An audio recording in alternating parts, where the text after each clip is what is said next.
Welcome back, guys. So we're getting to the last phase of the fixture plate here, and the one where we're going to put our hole pattern in this. And this hole pattern will be used for mounting hardware, so that this plate can be used to hold and fixture a part that has to be machined. So you have a series of holes tapped in here, and you can set your part anywhere on this plate that you need to, and be able to put studs and hold down straps wherever you need, to hold that part. So that's what we're going to do. And I have an idea to go with half 13 and quarter 20 holes in here. We're going to start with half 13, and then I'm going to figure out the grid pattern that I want for the smaller hold down kit. I have a small hold down kit that was given to me by a viewer, Paul Boulay, and I will show you that later and show you what it'll be used for on this plate.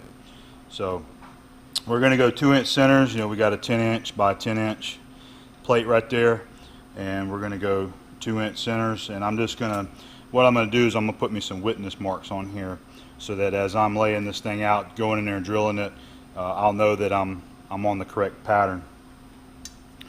So we're just going to put some marks just about where it needs to be.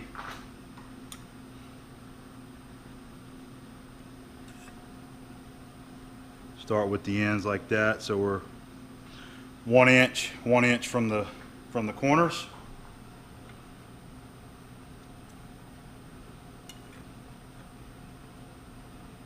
And this is just about dried out. We're not getting much, so that's what we're going to do right there. And then we can go across here with this square butt, and then we can put our 2-inch just like that.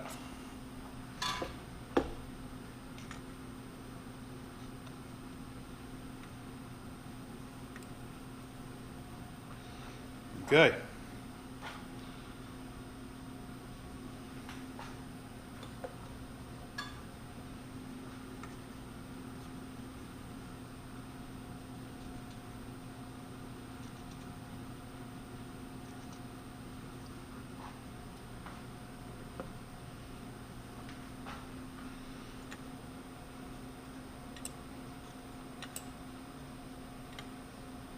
Let's see, we'll put one right there. Alrighty, I'm just going to continue doing that around the whole plate.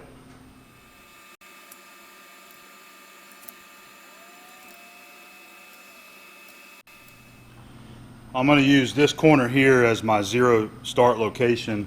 I'll find this edge, and we'll find the corner of that and have that zeroed out to absolute.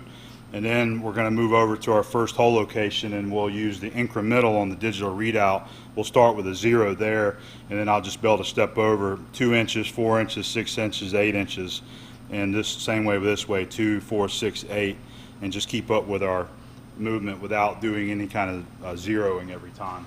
Get a little more speed there.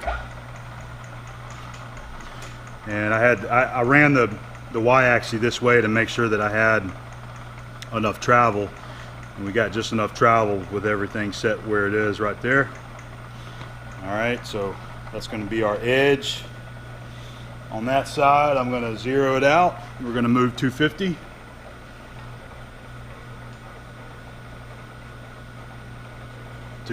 I'm going to zero it out right there, and then we're going to come over here and do this side. Alright, 250, 0. Alright, so now we have a absolute 0 datum point right here on this corner. This is 0, 0, so any hole pattern that we want to do after this, we can just go right off of our absolute reading on the DRO. We got her in absolute, so we're going to go ahead and move over 1 inch. That's going to be our start location. Try to get as close as we can. Alright. Okay, so 1 inch, 1 inch. Now we're going to hit incremental. And now we're going to zero these. So that's going to be our hole number 1. Now we can just go 2-inch increments every time. So here's my plan of attack. I've got this brand new 27/64 Cleeline drill bit. I just picked up a full set from KBC Tools, and these are what I've been using to spot in holes instead of center drills. But with the short length, if everything's good, you don't have to center it and then put another drill in there. So we're going to use this drill to come down and just spot it and drill it at the same time. All right, and then we're going to power tap it using a 1/2-13 gun tap, and we'll see how this works. Now my plan is to not chamfer it before tapping, and I don't like doing that because I like to have a chamfer for this to follow into. But the thing is, I want this to look consistent. So my plan is to drill and tap. I'm going to see how that works, and I'm going to come back to all these holes with a chamfering tool with a depth set so that every one of them are the same depth and it'll look uniform across the whole plate. So let's go ahead and try the first one. Let's see how it does. We're going to try this. I've had a few guys ask me about this keyless chuck right here. A viewer had given this to me quite some time back, probably about a few years ago. This is the Vertex brand, so it's an import, it's an Asian import, but it's absolutely flawless. It runs perfectly true, and I love it. It's got the integrated R8 shank built into it, so you don't have to put it into a collet. You just stick it straight up in the spindle. But we'll try that power tapping. It's got a hole in there that I can use the spanner wrench if I need to tighten it up a little bit more if it doesn't want to hold that tap. All right, we're on hole 1, so let's get started here.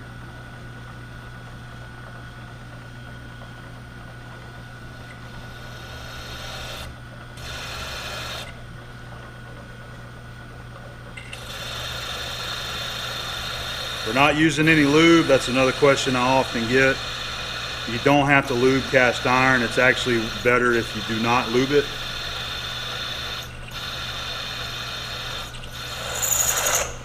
All right, there we go.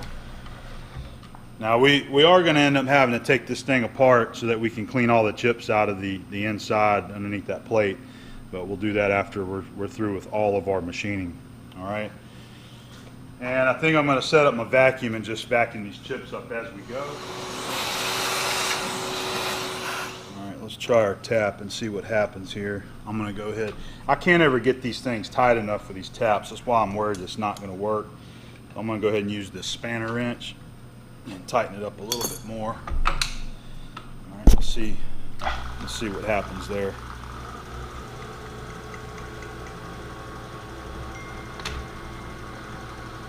All right, looking good, looking good. All right. I'm going to need to put a mark on that tap with a paint marker so that I know that I don't go in and touch the bottom of this mounting plate. That's about where it needs to be as far as full depth. So it looks like our drilled hole is going to work for lining up the tap. We're not going to worry about a chamfer this time. Yep. Just go to. Going to be 2 inch every 2 inches. I just start to drill kind of gently at first and let it get itself centered up, and then send it home. I think our spanner worked pretty good for the torque we needed on that chuck there. So.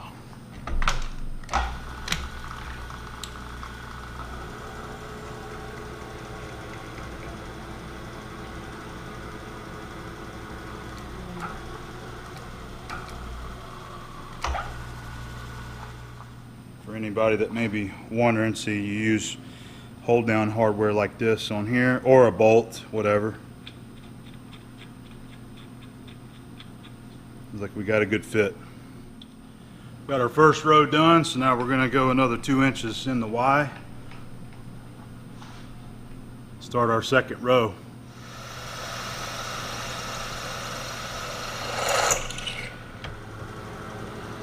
Got my yellow witness mark on the tap there. That's the point of no return for the tap.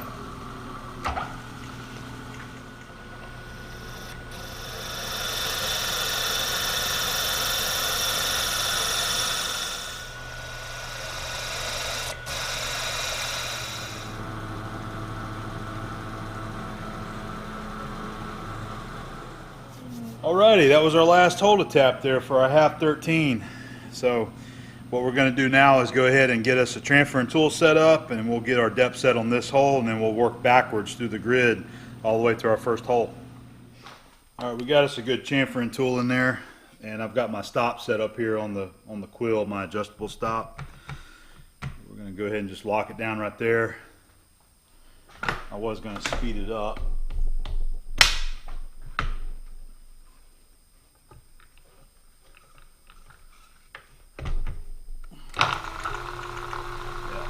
Run 135. I'm going to run the knee up manually.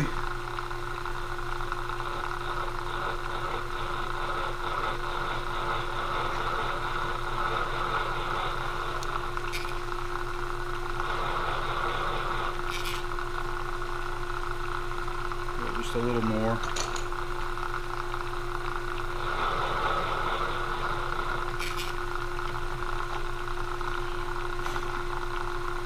Trying to clear that first lead-in thread. Another 5 dowel.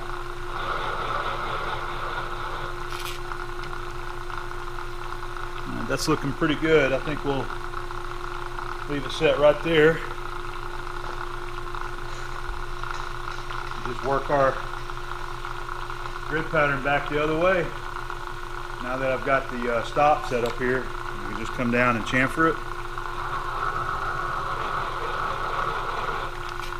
Like that, each one, and they should be exactly the same depth.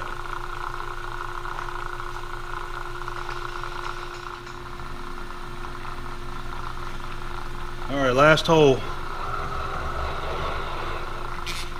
All right, now I will point out, I swapped chamfering tools. I wasn't really happy with the finish that I was getting with this one here. That's what I started with, and I found another one that's still basically new. It had a cover over it, and it's leaving a much better finish on there. So I was through with these 2 rows, so I came back through these and touched them so that they would match the finish that this cutter was doing. So now they all look about the same. All right, well, that is looking good. That is starting to look more like an actual fixture plate there. All right, well, that's going to conclude the half 13 holes. So what's up next now is to put the 1/4-20s in there, and I'm still debating in my head the grid pattern, the layout locations that I want to put those at, because I want to do both a 1/4-20 bolt and a drilled and reamed hole for a dowel pin, and I'm just trying to decide on where I want. So let me get that figured out, and I'll bring you back. All right, I think I decided what we're going to do now. So this is one of the hold down clamps for the 1/4-20 and one of the bolts that comes in the kit. And then we got our dowel pin there. So I'm thinking what we're going to do is I'm going to go in between the holes and put the 1/4-20. So we'll have them in between. So we'll have 4 1/4-20 holes just like these here. So it'll just be kind of shifted, 45 degrees.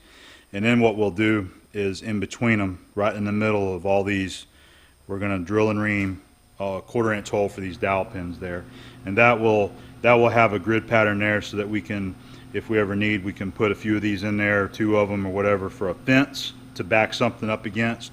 You could also put them at an angle, like there and there. So that's what we're going to do. I'm going to go ahead and put my layout lines on there just like I did before, so that I have a visual reference of where I'm going. I don't get lost. It's just easier to have something scratched on here with a Sharpie, so that you know where your X mark is at, instead of trying to keep up with everything in your head and looking at digital numbers up on the readout. So plus I want to get a picture of this too. All right, so I'll bring you back shortly. I'm going to go ahead and get the diameter of the drill started there, just like so, and we'll just lock it right there. Now I'm going to zero out the quill up here.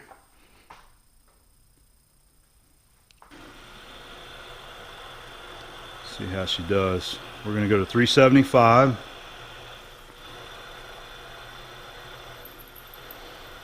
I think what I might do is set up a stop. So there's our depth right there at 375.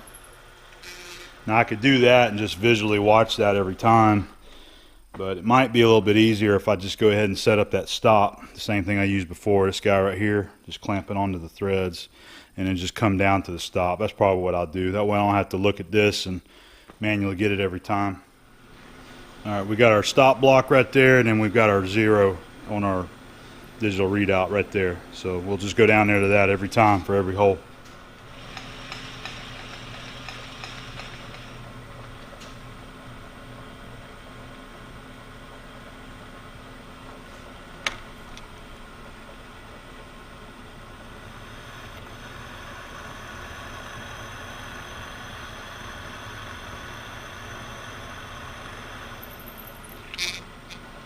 Nice and easy.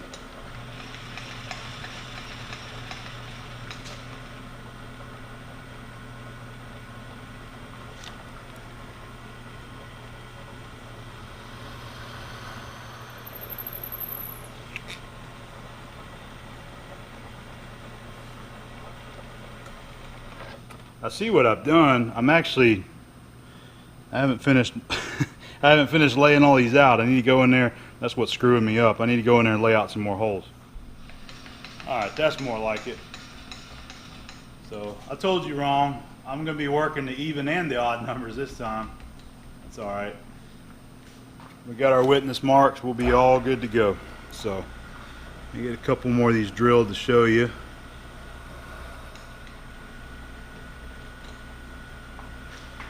Wasn't it nice having a digital readout?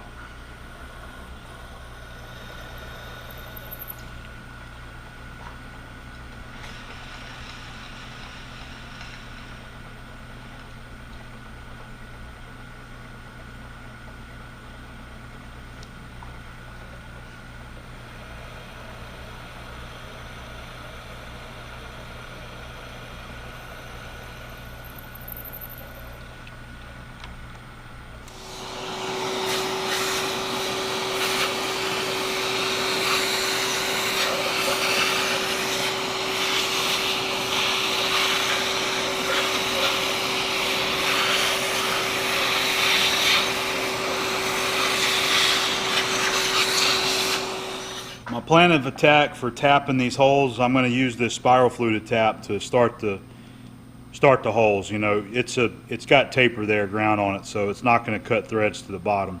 And we're pretty shallow too, you know, only a 3/8 depth.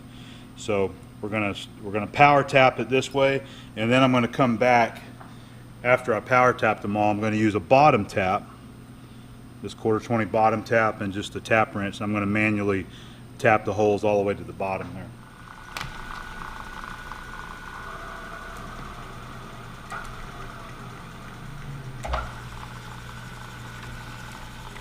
That didn't work too well. I don't think I don't think this keyless chuck is going to work real well for that. So I may have to swap that out.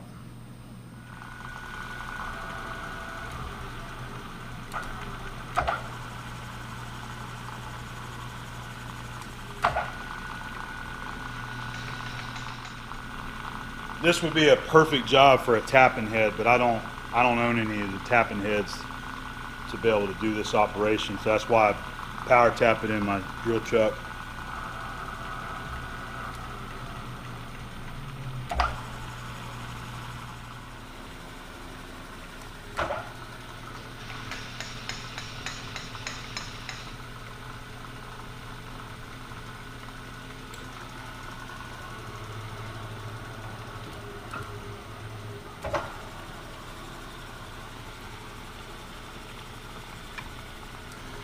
Well, we safely made it through all those power tapped holes. Now let's see if I can power tap the bottom tap by hand now and not have any issues.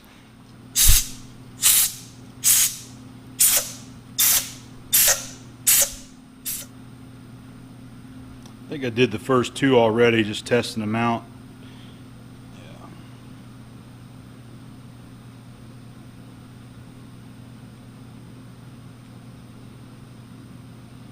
I wanted to make sure all the chips were out of the bottom of it so it's not binding up on the tap there.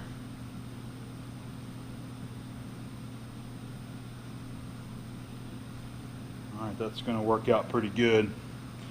By the way, I'm using it's a Greenfield tap and die number 0 tap wrench. This is the one I got from Mr. Breeze. All of my hand tapping is done. So now we're setting up to do the chamfer just like we did the other tapped holes. I've got a stop set on the quill here. And I'm just going to come down and touch it just like that. Put a nice chamfer on. Let me check that one there. Yeah. I found a tool that was nice and sharp so we can get a pretty good finish on it there. And I'll just go through the grid pattern and chamfer all the holes, and they'll be all nice and even.